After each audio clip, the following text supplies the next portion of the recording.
Fala galerinha do sétimo, beleza? Professor Thales falando, tá? E hoje a gente vai falar um pouquinho sobre as grandes navegações, beleza?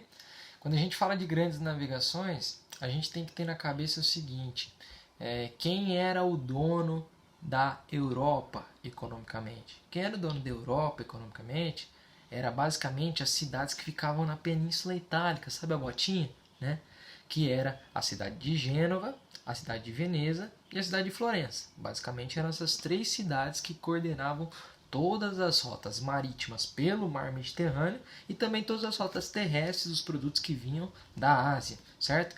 E essa rota, né, de comércio, eles tinham como principal tipo de produto o comércio de especiarias. O comércio de especiarias são aqueles produtos que eram muito queridinhos na Europa, produtos como pimenta do reino, produtos como noz moscada, produtos como até o cravo da Índia, a canela, né, que eram especiarias, que eram temperos, beleza? E aí, esse comércio estava dominado há muito tempo por essas cidades de Gênova, Veneza e Florença, principalmente. Então tá bom. Como você não podia passar por ali porque já era dominado, Portugal, que era uma nação recém-formada, que já era um Estado nacional fortificado porque tinha feito um processo de formação da sua monarquia nacional anterior a qualquer outro dos países da Europa, então ele já era muito forte economicamente. E ele decide expandir, né, expandir as suas economias. E ele decide, portanto, arranjar, sabe o quê? Novas rotas comerciais para alcançar esse comércio de especiarias que era tão queridinho lá nas Índias. Então Portugal, como tem uma saída para o mar muito fácil pelo Oceano Atlântico, decide, obviamente, utilizá-la, né? A saída de Portugal pelo Oceano Atlântico garante com que ele tenha uma facilidade muito grande para conseguir explorar novas rotas, certo?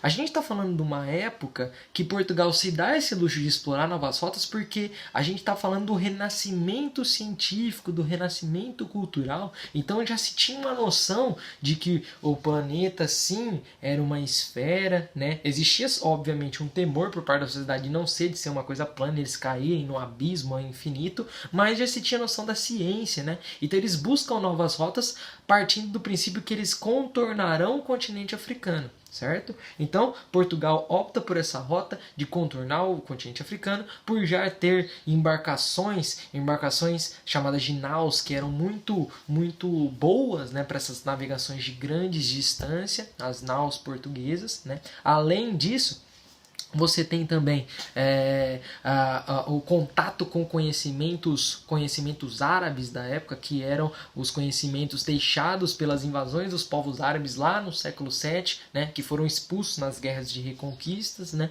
e aí eles expulsam esses árabes e tomam contato desses conhecimentos árabes. Os árabes que deixaram como conhecimento para eles, por exemplo, o astrolábio, a bússola, né, a própria projeção dos mapas. Então, os portugueses, eles só poderiam ter sido eles para começar esse processo das grandes navegações, porque eles que têm as características adequadas para conseguir fazer esses processos, né, para conseguir encontrar essas novas rotas, tudo bem?